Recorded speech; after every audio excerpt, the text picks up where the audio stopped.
ये तस्वीरें इस वक्त आप शिमला के संजौली से देख रहे हैं, जहां पर अवैध जो मस्जिद निर्माण को लेकर है लगातार जो धरना प्रदर्शन है वो किया जा रहा है।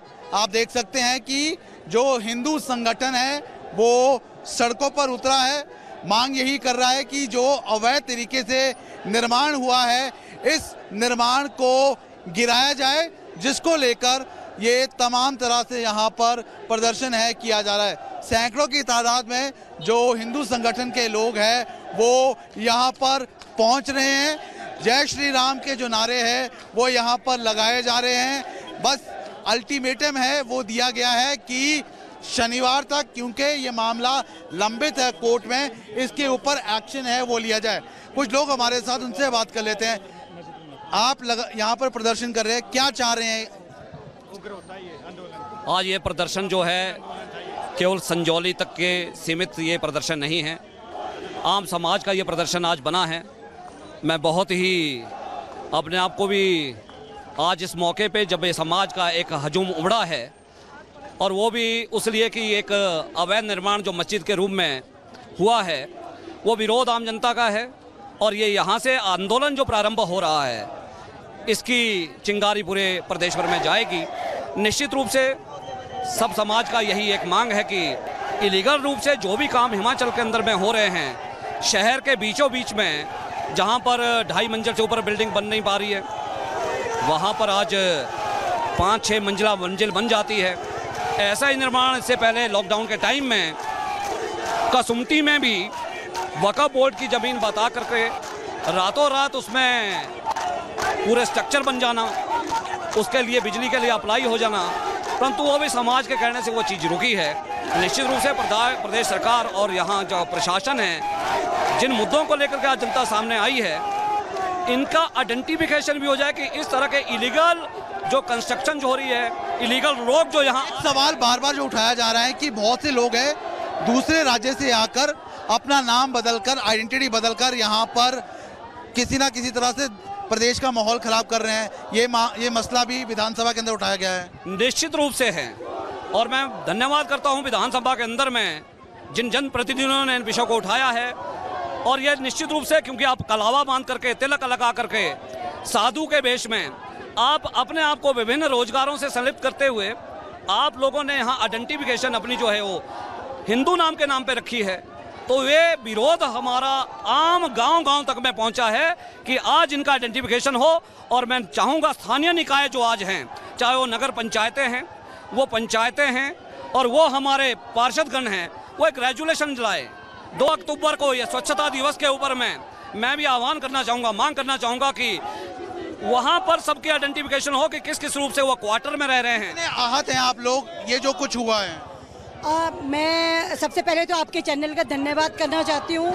आज से पहले भी 4 दिन से, जब से ये मस्जिद के निर्माण का कार्य का मुद्दा उठा है, बाहरी राज्यों से लोग आए और उन्होंने यहाँ पे गुंडागर्दी की, और एक हमारे यशपाल भाई जी जो हिंदू संगठन के हैं उनको मारपीट की गई। और इससे पहले भी मैं ये बताना चाहती हूँ कि मैं यहाँ संजौली में की रहने वाली हूँ, और बहुत से लोग बाहर के राज्य से आकर यहाँ पर इस जो कौम के लोग हैं वो गुंडागर्दी फैलाते हैं। और ये मस्जिद के पास शुक्रवार को, जहाँ महिलाओं और बच्चों को इतनी दिक्कत रहती है कि वहाँ से गुजरना मुश्किल हो जाता है। इससे पहले भी ये एक कमरे में 10-10 लोग रहते हैं और गाली गलौज, शोर शराबा और शराब पीकर ये महिलाओं को बैठने नहीं देते, तंग करते हैं। इस तरह का माहौल इन्होंने क्रिएट किया है। मैं हिंदू समुदाय से भी कहना चाहती हूँ कि हिंदुओं एक हो जाओ, और सनातन धर्म के लोगों से ये कहना चाहती हूँ कि जो बाहरी राज्यों से लोग आते हैं उनकी प्रॉपर वेरिफिकेशन होनी चाहिए, और समाज भी अपनी छोटी छोटी टोलियों के साथ सम्मिलित होना चाहिए। इनको, जैसे ये बाहर के राज्यों से आते हैं और गलत आइडेंटिफिकेशन के साथ आते हैं और अपनी दुकानें बैठ जाते हैं, जबकि हिंदू चाहिए कि हम लोग जो लोकल लोग हैं उनको ये मिलना चाहिए मौका। लेकिन बात यह है कि ये बैठते हैं और ये हमारे समुदाय के लोगों को पछाड़ कर। हाँ, कुछ और लोग हैं, उनसे भी बात करने की कोशिश करते हैं, क्योंकि लगातार यहाँ पर जो धरना प्रदर्शन है वो किया जा रहा है। ये जो पूरा मामला है, इससे हिंदू संगठन के लोग कितने आहत हैं, क्या आपको लगता है जो अवैध निर्माण हुआ है उस अवैध निर्माण को ढहा देना चाहिए? देखिए, अवैध निर्माण बाकी सबके जब गिर रहे हैं तो इसके लिए क्यों स्पेशल रियायत क्यों दी जा रही है? अवैध निर्माण है तो वो गिरना चाहिए। सबसे पहले ये पता कीजिए कि वो मस्जिद के लिए पास हुआ है या रेजिडेंशियल उसके लिए पास हुआ, और ये कौन से ईयर में पास हुआ है। यदि 2016 के बाद पास हुआ था तो उस टाइम तो एनजीटी आ गया था ना। उससे पहले किस पर्पज से ये पास हुआ है और वहाँ पर किस तरह की एक्टिविटीज की जा रही है, वहाँ से जो अभी इन्होंने जो एक्टिविटीज है उनकी वो इलीगल है, लोगों को छेड़ना मारना, इस तरह से हिमाचल में ये सब तो क्या इस तरह की घटनाएं हो रही है कि जो दूसरे समुदाय के लोग हैं वो हिंदू बेटियों को छेड़ रहे हैं? बिल्कुल, मलियाना में ऐसा ही हुआ, जब किसी आदमी ने रोका तो उनको मारा गया है। अभी इनकी इतनी हिम्मत बढ़ गई है कि वो मार रहे हैं। वहाँ से जब इनका शुक्रवार को डे नमाज का होता, वहाँ से लोगों का आना जाना भी बहुत मुश्किल हो जाता। जब तक उनकी नमाज खत्म नहीं होती तब तक वहाँ से लोग गुजर नहीं सकते हैं। कितने आहत हैं आप लोग जो ये तमाम तरह की चीजें हैं वो देखने को मिली है? देखिए, हम सीधी और सरल बात कहेंगे, पूरे भारतवर्ष में इन जिहादियों ने जिस तरह का जिहाद का नंगा नाच ये पिछले 78 सालों से कर रहे हैं। आप बांग्लादेश की घटना देखिए। आप क्या चाहते हैं कि शिमला हिमाचल प्रदेश बांग्लादेश बने? ये हम कभी नहीं होने देंगे। आप इनका इतिहास उठाकर देख लो, आप इनका इतिहास उठाकर देख लो। सन 47 में बंटवारा किसके नाम से हुआ था?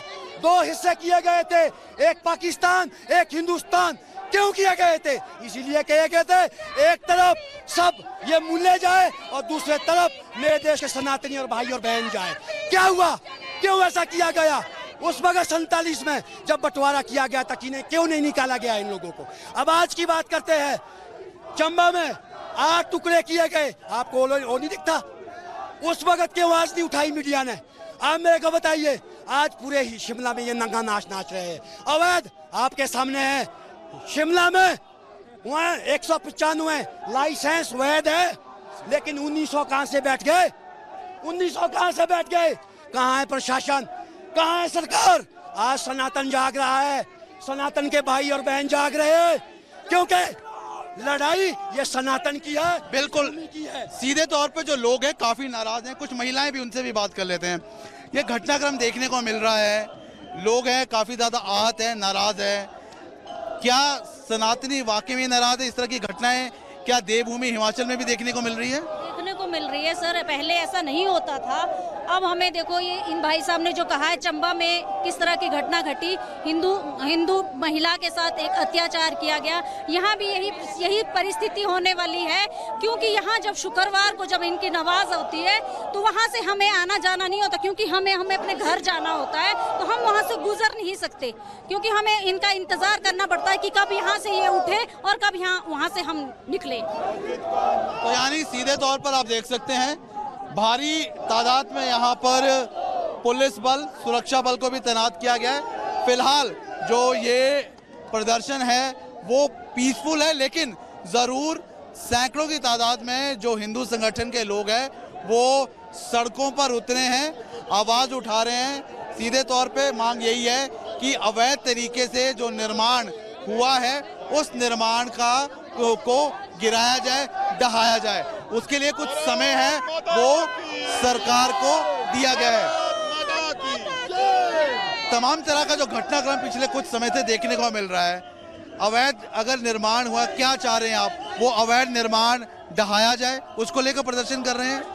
देखिए, हिमाचल प्रदेश का सनातनी समाज बहुत स्वाभिमानी समाज है। हमने हर सभी लोगों को, जरूरतमंदों को बाहें खोल के उनका स्वागत करते हैं हिमाचल के अंदर। परंतु जिस प्रकार से एक सनातन लोगों के बीच एक छोटी से विवादित ढांचे को इतना बड़ा 5 मंजिला बना दिया गया है, प्रशासन जब खुद कह रहा है, प्रशासन की तरफ से यह बताया गया कि वो एक अनऑथराइज्ड चीज है, तो उस अनऑथराइज्ड चीज का टूटना ही स्वाभाविक है। जी नहीं तो आपने कुछ स्पेसिफिक टाइम दिया है, क्योंकि ऑलरेडी सब जुडिशियस मैटर है, लगातार इसके ऊपर जो सुनवाई है वो चल रही है कोर्ट में। उसके साथ साथ विधानसभा के अंदर ऑलरेडी ये मैटर है उठाया गया है। देखिए, ऐसा है, प्रशासन का काम है समय देना, हमारे को ये बताना कि कब तक ये विवादित ढांचा जो है डिमोलिश किया जाएगा। हिंदू समाज, सनातनी समाज अपनी तरफ से पूर्ण करेगा, प्रदर्शन करेगा, इसके खिलाफ आवाज उठाएगा, अन्याय को बिल्कुल सहन नहीं करेगा। प्रशासन ने हमारे को पिछली बार जो प्रदर्शन हुआ था उसमें यह समय दिया था कि अगले 7 दिन के अंदर इस विवादित ढांचे को यहाँ पर संजौली में ढाया जाएगा, इसको डिमोलिश किया जाएगा। कल इसके बारे में कोर्ट में भी सुना है, परसों तक अगर ये विवादित ढांचा यहाँ पे डिमोलिश नहीं होता है तो यही प्रदर्शन को और उग्र किया जाएगा और हिमाचल के कोने कोने से इस प्रदर्शन में, सनातन के इस प्रदर्शन में सनातनी समाज के घर घर से लोग आएंगे। ओवैसी साहब कह रहे हैं कि हिमाचल में जो कांग्रेस है वो भाजपा की बोली बोल रही है। देखिए, ओवैसी थाली के बैंगन है, वो कभी इधर और कभी उधर। उनको सिर्फ उनके मजहब, उनका जो विशेष है उन्हीं का वोट चाहिए। उस वोट के लिए उनका मजहब के ही लोग कटते मरते रहे, उनको उससे भी वोट मिलता है, वो सिर्फ वोट की राजनीति करते हैं। हिमाचल प्रदेश में ओवैसी जैसे व्यक्ति के ऊपर कोई भी टिप्पणी करना हमारे स्वभाव में नहीं है, ना हम ओवैसी को किसी वजह से यहाँ मानते हैं। 98% आबादी हिमाचल में सनातनी समाज की है। सनातनी समाज हिमाचल में एक देवभूमि है। देवभूमि में किसी भी प्रकार की ओवैसी और ओवैसी टाइप के गुंडे यहाँ पे किसी को भी बर्दाश्त नहीं किया जाएगा। समय समय पर ऐसी चीजों के अगेंस्ट में आंदोलन किया जाएगा और इनको पूरा, हम प्रशासन को भी, पुलिस को भी हम ये बताने चाहते हैं, उनसे ये निवेदन भी करते हैं कि इस विवादित ढांचे को जल्दी से जल्दी यहाँ पर डिमोलिश किया जाए। जो उन्होंने हमारे से वादा किया कि अगले 2 दिन के अंदर ये खत्म, डिमोलिश किया जाएगा इस विवादित ढांचे को, संजौली में इस मस्जिद को, इसको तोड़ा जाए और इससे ज्यादा सनातन समाज अभी कुछ भी मांग नहीं कर रहा है। एक सवाल ये है कि बहुत से जो लोग हैं वो अपनी आइडेंटिटी को छुपा रहे हैं, आइडेंटिटी छुपाकर यहाँ